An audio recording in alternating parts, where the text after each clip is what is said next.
Վաճառվում են ռեֆերատներ, կուրսային աշխատանքներ, մագիստրոսական թեզեր եւ այլ աշխատանքներ։ Մենք ամեն ինչ կանենք ձեր ուսանողական կյանք առավել հետաքրքիր եւ անհոգ դարձնելու համար։ Իրականում ես պայծառ դեմքով ասում եմ կարդում եմ այս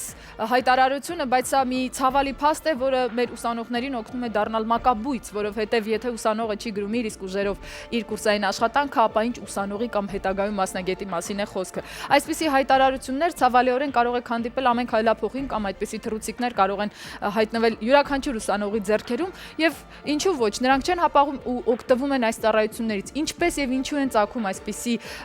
կազմակերպությունները այսպիսի ծառայությունները ինչպիսի տնտեսություն են նրանք վարում վստահաբար ոչ օրինական եւ իրավական դաշտում եւ ինչու ուսանողը չի ուզում ինքնուրույն ապրել ինքնուրույն ավարտել եւ ինքնուրույն դառնալ լավ որակով մասնագետ այս ամենի մասին այսօր մարդկային գործոնում բարի երեկո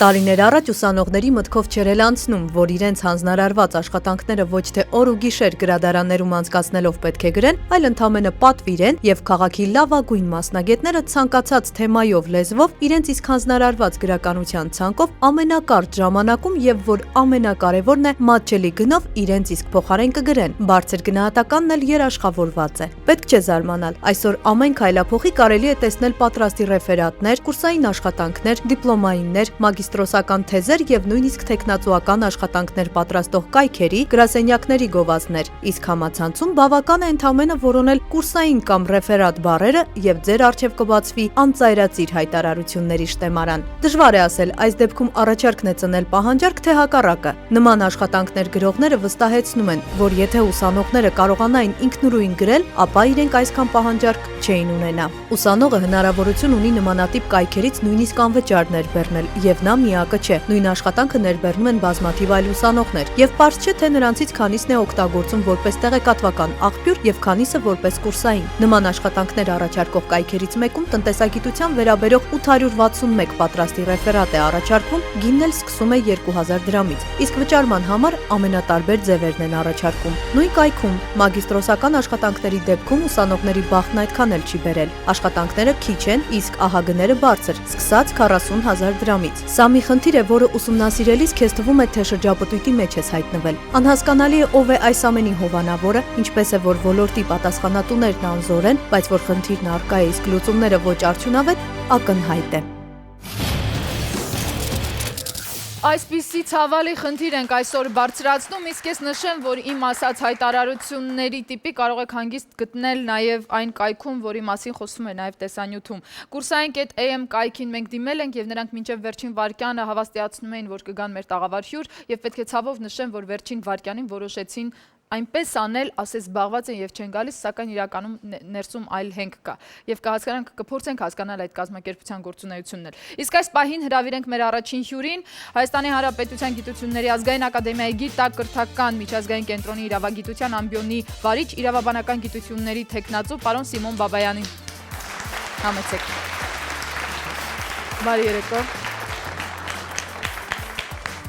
Շնորհակալություն գալու համար պարոն Բաբայան։ Այսօր ուսանողներից շատերը դիմում են ոչ իրենց խելքին եւ ոչ իրենց գիտելիքներին, արտահայտման այլ գնում են կուրսային աշխատանքները կամ ռեֆերատները։ Ձեր կարծիքով այս գործընթացը ինչից է սկսվել եւ ուր է հանգեցնում։ Ինչին է հանգեցնում։ Այս գործընթացը ինձ թվում է սկսվել է շուկայական հարաբերություններից, իսկ հանգեցնում է նրան, որ մենք արդյունքում ստանում ենք այնպիսի մի գիտելիքներ, այսինքն այնպիսի ուսանողներ, որոնք իսկապես ինչպես են շվեցվեց հաղորդման մեջ, չեն համապատասխանում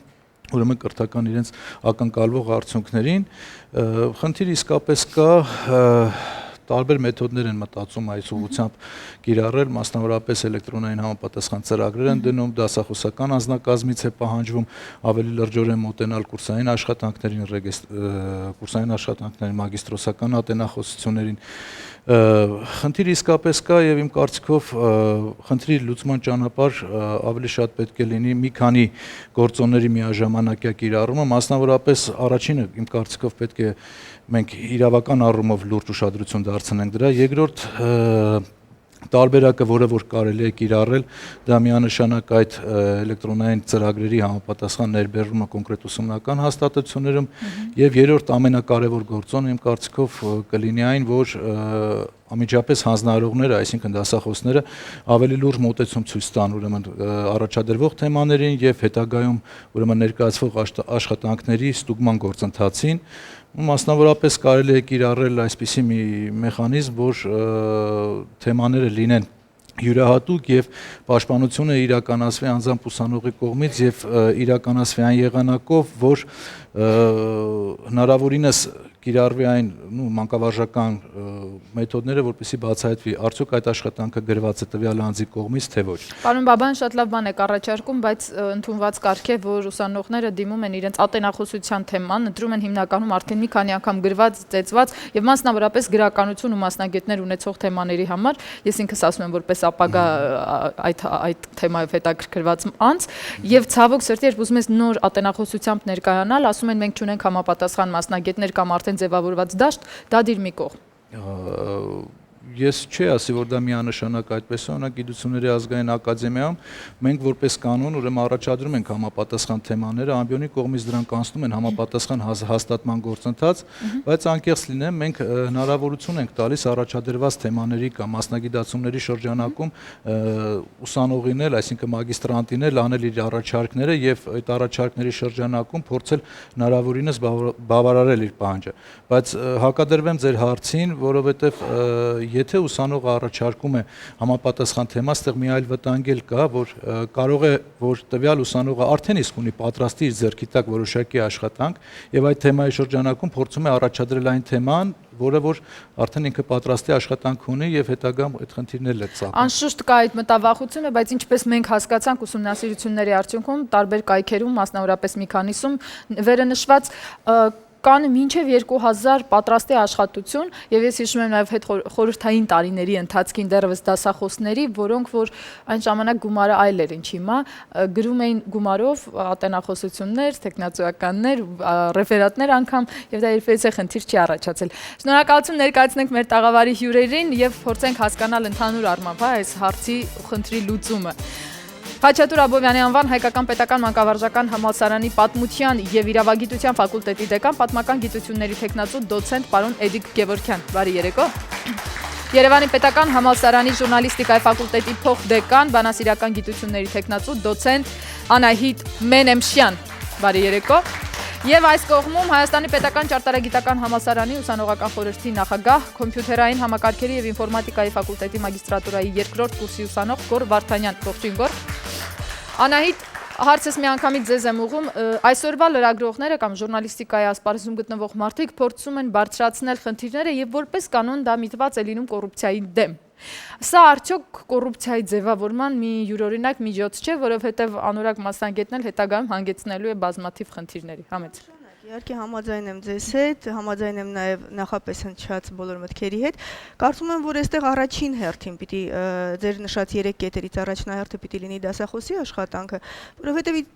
ցանկացած գիտական աշխատանք փուլային աշխատանք է ենթադրում։ Իսկ եթե դու աշխատում ես ուսանողի հետ, հանձնարարում ես որոշակի տեսական նյութի ուսումնասիրություն, հետո պիտի հսկես, չէ, ուսումնասիրվեց այդ տեսական նյութը, տեսական մոտեցումներին թեմայի հետ կապված ծանոթ է ուսանողը, թե ոչ։ Հաջորդը փաստական նյութի ուսումնասիրություն իրականացրեց, թե ոչ, քո հանձնարարած վերլուծական մեթոդներից օգտվեց, թե ոչ։ Եթե այս ամբողջ ընթացքը վերահսկում է դասախոսը,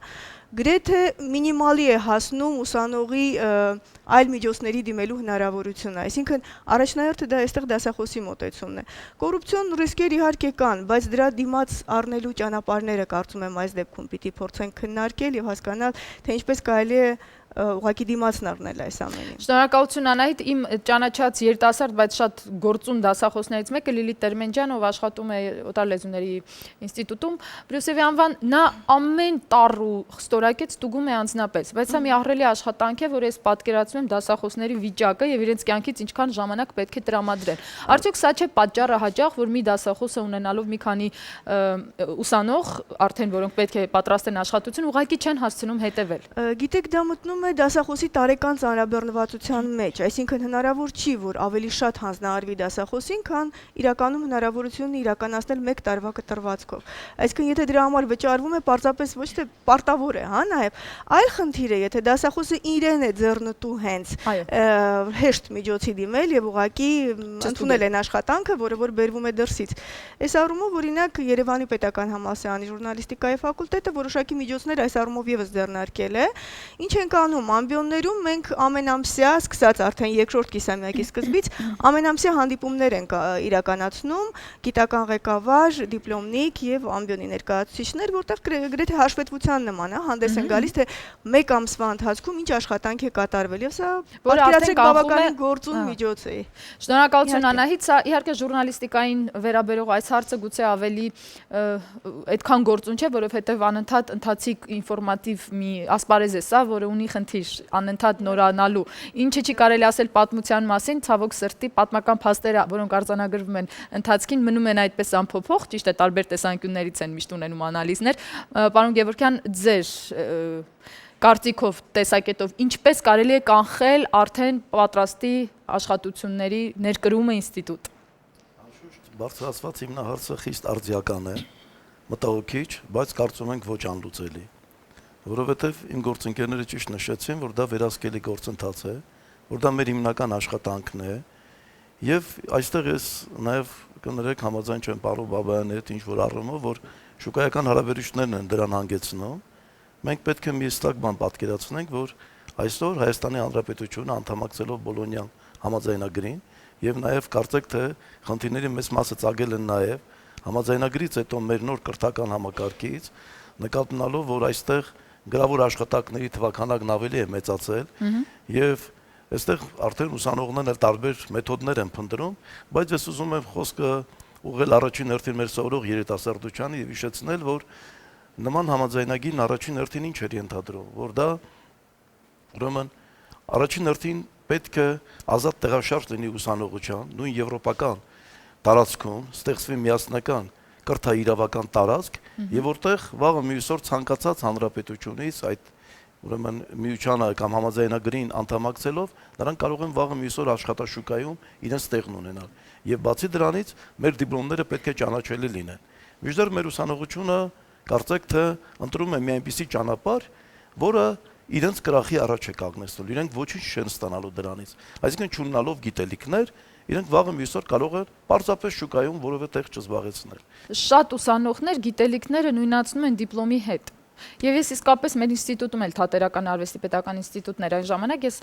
գիտեի գերազանցությամբ ավարտած ուսանողներ, որոնք ընդհանուր շատ վատ տխուր ֆոնի վրա էին դարձել գերազանցիկ, բայց դա չի նշանակում, որ նրանք ունեին լիարժեք գիտելիքներ։ Այսօր ամբողջովին դաշտը փոխվել է։ Դիպլոմը բացարձակապես որևէ դեր չի կարող խաղալ, դա կարող է պարզապես օժիտի մի մաս կազմել, բայց ոչ մեր ինստիտուտինը ցանկացած տեղում, բայց դա չի կարող երբեք նրա համար իսկապես ապահովել հետագա առաջընթաց եւ ճակատագիր։ Կոնկրետ մենք այսօր այդքան մտահոգված չենք։ Մտահոգված չենք ինչու, որովհետեւ գործընկերները ճիշտ նշեցին, ամբողջովին վերահսկելի է։ Կոնկրետ մեր մասնագիտության համար։ Ասեմ ձեզ, որ բակալավրիական կրթության համար ավարտական աշխատանքներ գրելը պարտադիր չէ։ Նույն օրենքի կրթության մասին օրենքով, նրանից բխող բոլոր կանոնակարգերով դա հստակ ձևակերպված է։ Այսօր մանկավարժական համալսարանում բակալավրիատի շրջանավարտների ընդամենը 20%-ին է իրավունք տրվում ներկայացնելու ավարտական աշխատանք, ընդ որում դրանք այն ուսանողներն են, որոնք ուսումնառության 4 տարիների ընթացքում ունեն բարձր առաջադիմություն։ Եվ սա նշանակում է, որ այդ ուսանողների ամբողջ առաջընթացին մենք հետևել ենք ավելի քան 3 տարի։ Եվ գիտենք այն ուսանողներն են, ովքեր ինքնուրույն գիտահետազոտական աշխատանք կատարելու ունակությունն են։ Իսկ ինչ վերաբերում է մագիստրոսական կրթությանն արդեն, սա բոլորովին այլ դաշտ է։ Այսօր մեր բուհը առանձնակի ուշադրություն է դարձնում մագիստրոսական կրթությանը եւ բոլորը կարող են վկայել, որ մագիստրատուրա ընդունվելուց ընդամենը մաքսիմումը 2 ամիս անց պետք է մագիստրոսը ունենա իր գիտական թեմա եւ գիտական ղեկավարը, որը 2 տարվա ընթացքում անդադ վերահսկվում է։ Եվ այստեղ հետազոտական մասին առավել ուշադրություն է դարձվում։ Բացի դրանից կա նաեւ մասնագիտական առանձնահատկություն, եւ ես կարծում եմ այն ծառայությունները, որոնք մատուցվում են, դրանք խիստ անորակ են անգամ։ Ես չեմ բացառում նման ծառայությունները, բայց դրանք անորակ են եւ նրանց վերահսկելը շատ հեշտ է եւ կար ժամանակ հետո ուսանողը համոզվում է, որ ինքը խաբված է եւ ուզած թե չուզած ինքը այդ աշխատանքը կատարում է։ Շնորհակալություն 2000 դրամով իրեն խաբված զգացող ուսանողը ինձ թվում է երբևիցե չի դիմի այդպիսի տարօրինակ քայլի, երբ իր փոխարեն կարող է անհասկանալի մեկ ուղղակի ներբեռնի ինտերնետից copy paste անի եւ բաժանի մի, չգիտեմ, 100 ուսանողի նույն բանը։ Սրա մասին քիչ անց մարդկային գործոնը եթերում բարձրացրել է կարևոր հարց կարճատև դադար։ Եվ այսօրվա մեր հասարակության բարոյական նկարագրի արդյունքն է սա։ Այսինքն եթե ուսանողը սխալ ճանապարհով գալիս է հայտնվում է բու, բա ինչ անի, պետք է ավարտի այդ մարդը։ Երևույթի դեմը կարելի է առնել, եթե երկրում չխրախուսվի անգրագիտությունը։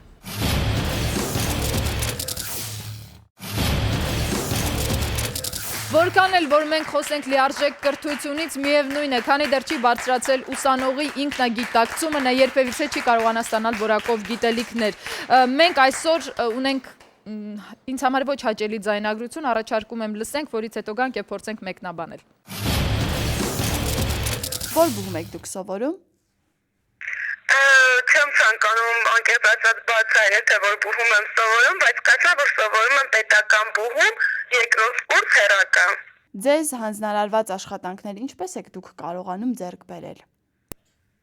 Անկեղծ կինեմ ու կասեմ, որ ունեմ ժամանակեր կապած փոքր-ինչ խնդիրներ, այդ իսկ պատճառով ինքնուրույն երբեք չեմ գրել ոչ մի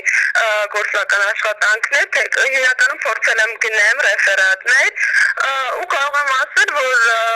բարեհաջող գնումներ է կարելի այսպես ասել եղել, քանի որ երբևէ չի բացահայտվել, որ դա ոչ թե իմ դրածն է, այլ գումարով գնված ռեֆերատ է։ Իսկ ինչ արժեք, ասեք։ Անկեղծ ասեմ, արժեքը սկսում է, այսինքն 300 դրամից մինչև 500 դրամ, մեկ էջի մասին է խոսքը, բայց սովորաբար միշտ 500 դրամ գումար եմ վճարում եւ գնում եմ ռեֆերատ, որը դեռևս չի գրվել ուրիշ անձի համար։ Իսկ ինչքանով եք լինում վստահ, որ դա հենց առաջին անգամ ձեզ է տրվում։ Միանշանակ չեմ կարող ասել, որ ինձ է տրվում, ուղղակի այս երևույթի միջոցով, որ քանի որ չեմ բացահայտվել, երևի թե դա է պատճառը, որ միշտ վստահում եմ նույն անձին ու ամեն անգամ գնում եմ իր մոտից վճարով ավել գումար։ Մոտավոր ինչքան գումար եք տալիս յուրաքանչյուր ռեֆերատի։ 20,000-ից 25,000 դրամ։ Իսկ ինչ գնահատականներ եք ստացել։ Կանցել որ ստանում եմ միջին եւ բարձր գնահատականներ, թեեւս ցածր չեմ ստացել, որովհետեւ միայն անկեղծ գրեմ ռեֆերատը գնելով չէ, ռեֆերատը նաեւ պետք է սովորել ներկայացնելու համար դասախոսին։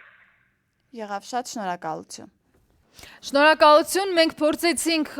ազնիվ ու անկեղծ խոստովանությամբ այս ուսանողի հասկանալ ինչու է ուսանողը դիմում։ Հրավիրենք մեր հաջորդ հյուրին, գուցե կարողանա իր մասնագիտական դիրքորոշումն արտահայտելով մեզ ուղղորդել։ Բարձրագույն որակավորման հանձնաժողովի նախագահ, բանասիրական գիտությունների դոկտոր Տիկին Լիլիթ Արզումանյանին հրավիրենք։ Բարի երեկո։ Համեցեք։ Տիկին Արզումանյան, լսեցինք ուսանողին, նաև հետաքրքիր փաստ է, որ տարիների վեր կառավարությունը թե նախարարությունը աշխատում են, ամեն ինչ անում են, որպեսզի կոռուպցիան բուհերից, դպրոցներից դուրս գա, բայց փաստորեն մենք այն արտամղելով վերեցինք մի այլ դաշտ, ինտերնետային դրսի արտագնա աշխատանքի նմանվող մի բան է սա։ Ձեր տեսակետը եւ ինչպես կարելի է պայքարել այս երևույթի դեմ։ Ուրեմն իմ խորին համոզմամբ սովետական միությունը քանդվեց, որովհետև սուտը շատ էր։ Երբ որ ստեղծվում է մի երկիր, եւ եթե մենք ուզում ենք այդ երկիրը լավը լինի, պետք է ստեղծվի ճիշտ արժեհամակարգ այդ երկրում։ Եթե կա ճիշտ արժեհամակարգ, դրանից շատ բան է բխում։ Դրանից բխում է նախ եւ առաջ պատվախնդրությունը եւ պատասխանատվությունը։ Որտեւ այս ամբողջը գալիս է գրել մարդկային գործոն, հիմքը անձն է, չէ՞։ Հիմքը անձն է եւ այդ անձերով ստեղծվում է հասարակություն եւ այսօրվա մեր հասարակության բարոյական նկարագրի արդյունքն է սա։ Սա է ամենաճիշտ։ Եթե մենք ուզում էինք ունենալ այդպիսի երկիր, մենք պետք է դրսից ներմուծեինք շատ զգուշ։ Ցանկացած համաձայնագիր, ցանկացած պայմանագիր ունի կետ, որ այդ պայմանագիրը ստորագրելուց համաձայնեցնելուց առաջ կա տեղայնացնելու խնդիր։ Մենք դա չարեցինք ոչ մի պարագայում։ Դուք խոսում եք Բոլոնյան համակարգի մասին։ Նաև, Որովհետև մենք եթե տեղայնացնեինք, մենք կվերցնեինք մեր ազգային գործոնը, կվերցնեինք մեր մենթալիտետը, կվերցնեինք այս անցումնային փուլը։ Ո՞րն է ազգային գործոնը։ Այդ մենք ասում ենք, ազգային գործոնը ո՞րն է, որ պետք է լինի կրթականի հիմքում։ Ուրեմն թուլություն բարձրագույն կրթության հանդեպ եղել է սովետական միությունից, գալիս է հիմա, հələ դա գնում է ավելի։ Այսօր, եթե ես գամ իմ համակարգին, համատարած բոլորը ուզում են գիտության տեխնատու դառնան։ Ես դրա պատասխանը չեմ կարող ձեզ տալ, որտեղ չեմ հասկանում։ Նորաձև է, կամ չգիտեմ, պրեստիժի հարց է։ Դրա համար եմ ասում, հասկանում եք, երբ որ պետք է աշխատանքի ընդունվեն գիտելիքով եւ ոչ թե դիպլոմով, այ խնդիրները շատ ավելի փակ շրջան է։ Մենք այսօր ասում ենք, ինչի են արտագրում, ինչի են գրել տալիս, ինչի են պատրաստի աշխատանք, դիպլոմա պետք։ Եկեք ստեղ գնանք, ինչի համար է դիպլոմը պետք։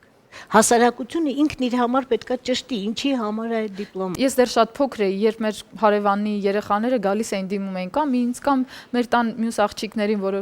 բոլորս գրող են, կամ մայրիկիս, որը հայոց լեզվի մասնագետ էր, որպեսզի օգնեն շարադրություն գրելու, բայց այդ օգնելը իրականում մենք 0-ից դնում գրում էին։ Սա այն ժամանակից մնացած մեկը, հիմա մեկը ունի ընդունակություն, մյուսը չունի, բայց չէ որ ընդունելության ժամանակ դու այդ ընդունակությունները մոտավորապես տեսնում ես։ Դրա համար եթե մենք այսօր վերցնում ենք դրսից եվրոպական համակարգից ինչ որ համակարգ ներմուծում ենք, պետք է հաշվի առնենք, թե ինչ հանգամանքներում ենք ապրում իրենք եւ ովքեր են գնում բարձրագույն կրթություն։ Շնորհակալություն հարցի համար, Գոռ այստեղ է ուսանող, տեսնենք ովքեր են գնում բարձրագույն կրթություն ստանալու եւ ինչու են դիմում կամ ոչ, Գոռ։ Ուզում եմ ասեմ, որ այս հարցը կախված է ոչ թե այն մարդկանցից, ովքեր կուրսային կամ դիպլոմային կամ ավարտական աշխատանքներ են վաճառում, հա, այսպես ասված, իրենց աշխատանքները։ Կա պահանջարկ, կա եւ առաջարկ։ Ես կարծում եմ այս հարցը կախված է հենց ուսանողների սեփական մենտալիտետից եւ բուհից։ Այսինքն եթե ուսանողը սխալ ճանապարհով գալիս է հայտնվում է բու, բա ինչ անի, պետք է ավարտի այդ մարդը։ Մտածում եմ ոնց ավարտի, սկսում է ճանապարհներ մտածել, այլ տարբեր ճանապարհներ, նշեցի կոռուպցիա եւ այլ, կարող է հենց դիպլոմայի աշխատանք չգնի, միանգամից կոռուպցիային դիմի, ինչ որ մի ճանապարհ դասախոսից գնի իր գնահատական առանց կուրսային։ Այսինքն ինչ ոչ։ խնդիրը նրա մեջ է, որ ուսանողը սխալ ճանապարհով հայտնվում է բու։ Եվ երկրորդ, մեր գործընկերները նշեցին, որ այս հարցը կարելի է վերահսկել ստուգելու ճանապարհով։ Յուրաքանչյուր կուրսային աշխատանք ունի տոկոսավորման փուլեր։ Եթե այդ ուսանողը, ես վստահ եմ, որ որովհետեւ տեսակի նման ուսանող չկա, որ գլխանց ձեռք բերի կուրսային աշխատանք կամ գլխանց ձեռք բերի տարանջատի մասերով սկսի 30%-ը ներկայացնել մի ժամանակ, հետո 50%-ը եւ ամբողջությամբ։ Գլխանց ասելով ինչ է նկատի ունեք։ Ուզում եմ յուրաքանչյուր ուսանող ամենավերջում ձեռք է բերում ինչ-որ մի կուրսային աշխատանք, ներկայացնում է եւ փորձում է այդ ձևով ճանապարհով ստանալ գնահատական։ Կարծում եմ, որ այս ճանապարհով կարելի է վերահսկելի ճանապարհով կարելի է այս հարցը կանխատեսել եւ լուծում առաջարկել։ Ես խոսեմ իմ բուհի հետ կապված, իմ բուհը քանի որ տեղեկատվական տեխնոլոգիայի հա ինժեներական բուհ է։ Կարելի է այս հարցի նաեւ մոտենալ նոր ինչ որ թեմատիկա առաջարկելով, որ հնարավոր չլինի ուղղակի այդ կուրսային աշխատանքները լինել կամ ինչ որ մի ճանապարհով գնել։ Ես այսքան տարիներ արդեն 6 տարի է սովորում եմ, որովհետեւ ժամանակ ինձ պետք չի եկել կուրսային աշխատանք ձեռք բերեմ կամ ինչ որ այլ ճանապարհով փորձեմ ձեռքվել եւ ստանալ գնահատական, բայց եւ ուզում եմ ասեմ, որ մենք շատ կարեւոր բան կա, եթե կուրսում էլ թեկուզ հավաքվում են այն ուսանողները, որ ընտրել են այդ մասնագիտություն, այլ ոչ թե այլ ճանապարհով 4-րդ, 5-րդ, 6-րդ հայտով ընդունել են ուղղակի բարձրագույն ուսումնական հաստատության դիպլոմ ստանալու համար, կարելի է այս հարցերը նաեւ հենց մենք ընկերներով կուրսում հավաքվում ենք, ընկերներով սկսում ենք գնալ ընթերցասրահ մտածել այդ թեմայի շուրջ իրար օգնենք եւ միասին գրենք։ Կոլեկտիվ աշխատանք է, կոլեկտիվ աշխատանք, հա։ Ես կարծում եմ, որ այս խնդրի լուծման ճանապարհը հենց բուհի կողմից ավելի խիստ լինելն է եւ եթե նման ուսանողին բացահայտում որ ինքը ձեռք է բերել կուրսային աշխատանք, այլ ոչ թե աշխատել այդ աշխատանքի նկատմամբ, ուղղակի նման ուսանող չտեղափոխել մյուս կուրս։ Մյուս կուրս տեղափոխելով մենք խթան ենք հանդիսանում, որովհետեւ այդ ուսանողը նման ճանապարհով շարունակի։ Լիովին համամիտ եմ ձեզ հետ, համեցեք պարոն Գևորգյան։ Համաձայն եմ Տիկին Արզումյանի հետ, որ մենք ոչ միայն հետևակների մասին պետք է խոսենք, այլ պետք է խոսենք ծնող պատճառների մասին, եւ այսօր մենք լուրջ խնդիր ունենք, երբ մենք բուհական համակարգում նկատվող թերություններն ենք ընդգծում, մենք չպետք է առանձնացնենք հանրակրթություն, հանրակրթական դպրոցը։ Եվ մենք եթե դպրոցներում այսօր հանրակրթական դպրոցներում մեր աշակերտների ուսումնառությունը հիմնականում սերտողականի վրա է, վերարտադրվում է պարզապես սերտողական ձևով։ Եվ դպրոցներում պարզապես որևէ ուշադրություն չի դարձվում հետազոտական աշխատանքներին, ինքնուրույն աշխատանքներին, այստեղ մեր ուսանողը, ինչքան նկատեցի նաև մագիստրոսը, նշում է, թե ուսանողն եթե ընդունվել է պետք է ավարտի, կոնկրետ մենք այսօր մանկավարժական համալսարանում այդ գիտակցումով չենք առաջնորդվում։ Հստակ ձևակերպում գոյություն ունի, իսկապես բու ընդունվելը պետք է մատչելի լինի, պետք է հեշտ լինի եւ որևէ բարդացումներ չպետք է լինեն։ Սովորելը դա արդեն աշխատանք է, ուսումնագիտական գործընթաց է, որը ուսանողը պարտավոր է անցնել, բայց ավարտելը արդեն դա բավականաչափ բարդ պետք է լինի, որովհետեւ բարդ խնդրում եմ ճիշտ հասկանանք ինչ առումով, մենք նրան ի վերջո որակավորում ենք տալիս եւ այդ որակավորման ճանապարհին նա պարտավոր է գիտելիքներ ցուցաբերել։ Իսկ վերահսկել, այո, վերահսկել ամբողջովին հնարավոր է, այսօր մանկավարժական համալսարանում ընթացիկ ստուգումների համար նախատեսված ժամանականակը կրկնակի չափով ավելացել է։ Պարզապես մարդ պետք է անմիտ լինի, որպեսզի անուրակ, չգիտեմ, ծառայությունների փորձի դիմել։ Շնորհակալություն, պարոն վերահսկելի է։ Շնորհակալություն, Անետ։ Իսկ ցանկանայի շարունակել պարզապես թեման, քանի որ արժե համակարգիչ Տիկին Արզումանյանը խոսեց, իրոք պետք չի բարձրագույն կրթության վրա կարծես թե բարթել, հա, այս խնդիրը եւս, որովհետեւ հենց մեր ֆակուլտետը, ժուրնալիստիկայի ֆակուլտետում իրականացվեց բավականին լայնածավալ հարցումներ 5000 դեռահաս ընդգրկող, եւ մենք փորձեցինք դեռահասի արժե համակարգային փոխակերպումները քննել 2 տարվա ընթացքում։ Պատկերացրեք, որ պատկերը մեղմ ասած անմխիթարական էր, որովհետեւ այն արժեքները ծնողի հանդեպ վերաբերմունք, լեզվի հանդեպ, պետության հանդեպ, ազգի հանդեպ, հայրենիքը լքելու հետ կապված իրենց դիրքորոշումները եւ այս ամենը կարծում եմ հենց դպրոցում պետք է փնտրել։ Այ գիտելիքի մասին խոսեցիք, ավելի ճիշտ կլինի, որ ոգևորեն, արժևորեն, գիտելիքը ուսանողը ինքն էլ, աշակերտը ինքն էլ կարողանա ձեռք բերի, կարևորը որ արժեքներ ձևավորվեն։ Շնորհակալություն, ես ինքս հիշում եմ իմ դպրոցական տարիները, երբ պատանի ես դեռևս հասուն չես գիտակցելու համար, թե որքան հետաքրքիր է ճանաչել աշխարհը, բայց բուհը տալիս է այդ հնարավորությունը բայց ճանաչելու։ հայրենիքի հանդեպ սերը ներարկվում էր։ Ներարկվում է մանկուց, բայց գալիս է գիտակցության հետ։ Սերը ներարկվում էր։ Մնացած արդեն դու ինքդ կանես։ Շնորհակալություն, թեման շարունակելի է կարճատև դադարից հետո։ Ինձ մոտավոր կասեք, ինչ կարժենա այդ աշխատանքը։ Երևույթի դեմը կարելի է առնել, եթե երկրում չխրախուսվի անգրագիտությունը։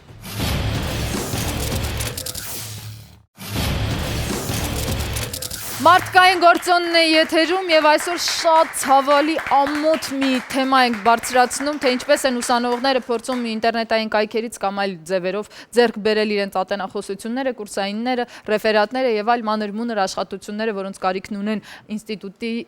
ինստիտուտում սովորելու տարիներին։ Լսենք եւս մեկ ձայնագրություն, թե ինչպես են աշխատում այս ստվերային տնտեսություն ծավալող ընկերությունները, համեցեք։ Ներեցեք, ես տնտեսագիտական թեմայով տեխնոլոգիական աշխատանքի համար եմ զանգահարում։ Դուք կարող եք օգնել ինձ։ Տեխնոլոգիական այսինքն դիսերտացիա, Չէ, դիսերտացիա։ Չէ, դիսերտացիա, ասպիրանտ։ Դիսերտացիա։ Իսկ ինչ թեմա է, ասեք։ Տնտեսագիտական թեմայով։ Մենք ուրեմն այսպես ասեմ, մասնագետը ունենք ուղղակի բաժին heç մա օֆիսում չի։ Դուք դերտյանները թողեք ինքը բավականին դուրս մասնագետ իքսել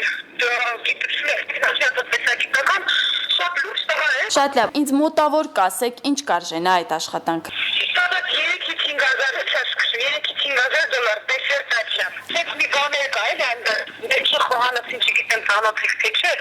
թե այն տեսակ մասնագետ լինի, որ ինքը ասի փողը ուր ես կգրեմ, հասկանում եք, հիմա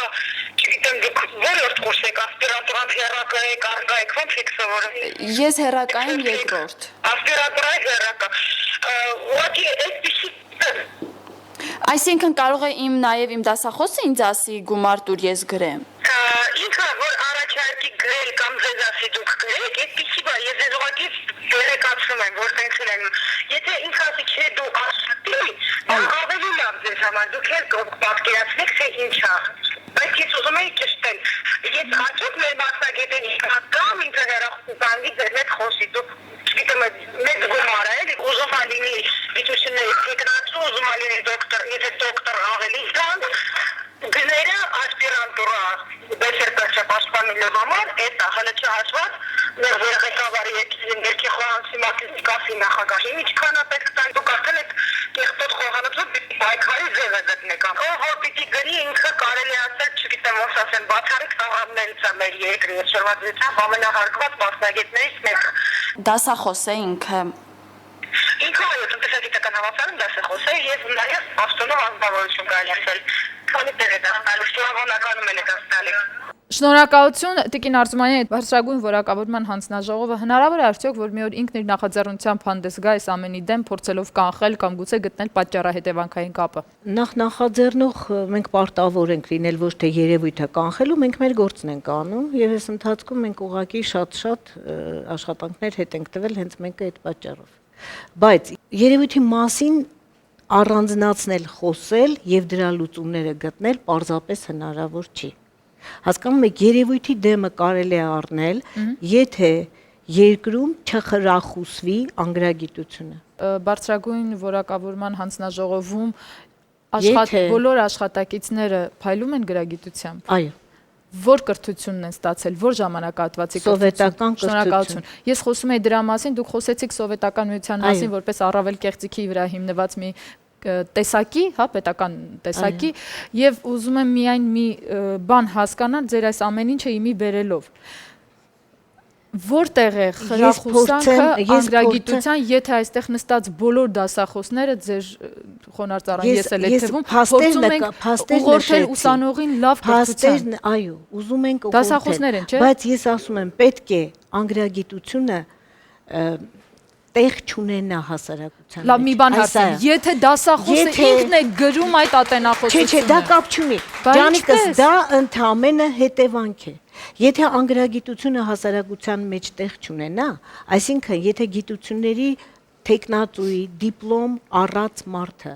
այդ դիպլոմի ձեռը կրակն ընկնի, այլ դիպլոմ չեն առնի։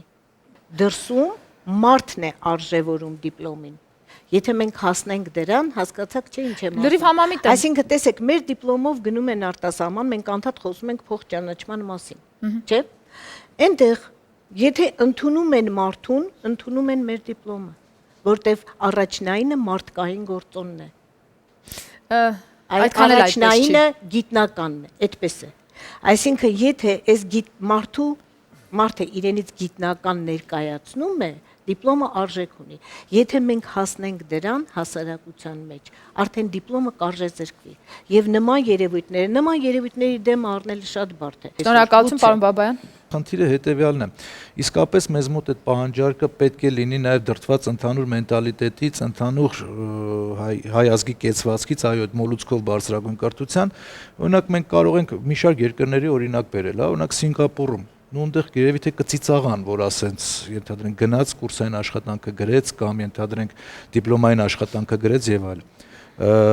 Հետխորհրդային միությունում այդ խնդիրը իրոք դիտարկման, օրինակ Ռուսաստանի Դաշնությունում մամուլին հետևելով վերանայվում են շուրջ 10,000 ուրեմն տեխնացիական ատենախոսություններ։ Իսկապես մեր հասարակությունը այսօր պետք է գիտակցի եւ առաջին ուսանողը ես շատ ուրախ եմ, որ մեր առաջ այսպես փայլուն առողջ մտածելակերպով ուսանող է նստած, հա, որ ինքը վաղը ավարտելով բուհը, նա դա բուհը ավարտելով կրթությունը, դա միջոց է, որպեսզի վերջինս ընդգրկվի աշխատանքի շուկայում։ Լավ, մի բան հարցնեմ, բոլորը ճիշտ եք, լավ, բոլորը, բայց այստեղ հարցը իսկապես բարձրացրել ենք, որպեսզի փորձենք լուծում տալ։ Լավ, եթե խոսքը գնում է նոր աշխատանք պատրաստելուն, որպես իրավաբան արդեն, հա, փորձեմ որակեմ։ Եթե խոսքը գնում է նոր աշխատանք պատրաստելուն եւ այդ աշխատանքի հեղինակը ըստ էության կամովին հայտնում է այդ ցանկությունը պատրաստել այդ աշխատանքը իրավական հարթության մեջ, սա բավականի բարդ է ապացուցելը։ Եթե խոսքը գնում է պատրաստի աշխատանքի վերաբերյալ, այսինքն գրագողության վերաբերյալ, պատրաստի աշխատանքի օգտագործումը եւ սեփականի տեղ, դա արդեն համապատասխան իրավական հետևանքները մեր օրենսդրությամբ նախատեսված են թե հեղինական եւ հարակից իրավունքների մասին օրենքով եւ ինչու՞ չէ նույն քրեական օրենսգրքով, որտեղ որ կոնկրետ պատժի տեսակ է նախատեսված դրա համար։ Այսինքն, որ ասել իրավական դաշտը այս առումով բավականի, այսինքն բաց է եւ ազատ է հնարավորություն չկա պատժելու նման երևույթները, դա այդքան էլ այդպես չի։ Մենք ինչքան էլ մտածենք իրավական կարգավորման բազմաթիվ մոդելներ, մեթոդներ եւ այլը, այնուամենայնիվ իրավախախտումը, այսինքն դիտում ենք, չէ՞, սա որպես իրավախախտում, այս երևույթը կանխարգելել անգամ իդեալական իրավական համակարգում հնարավոր չէ եւ ի սկզբանե մենք խնդիրը երբ որ ես իմ ելույթի սկզբում նշեցի որ մենք բազմագործող մեխանիզմներ պետք է օգտագործենք այո ինչու՞ չէ նաեւ իրավական մեթոդը եւ մնացած այն գործոնները որոնք որ նաեւ իմ գոլեգաները նշեցին այս միայն համակարգային լուծում առաջարկելու Պարագայում մենք կարողանանք ստանանք այդ մեր արդյունքը եւ առաջինը ինքը ուսանողը պետք է գիտակցի որ ինքը եկել է կրթություն եւ շատ ժամանակ վճարովի կրթության համակարգում ինքը վճարում է որպեսզի ոչ թե ստանա փաստաթուղթ այլ ստանա գիտելիք որպեսզի հետագայում հանդես գա աշխատանքի շուկայում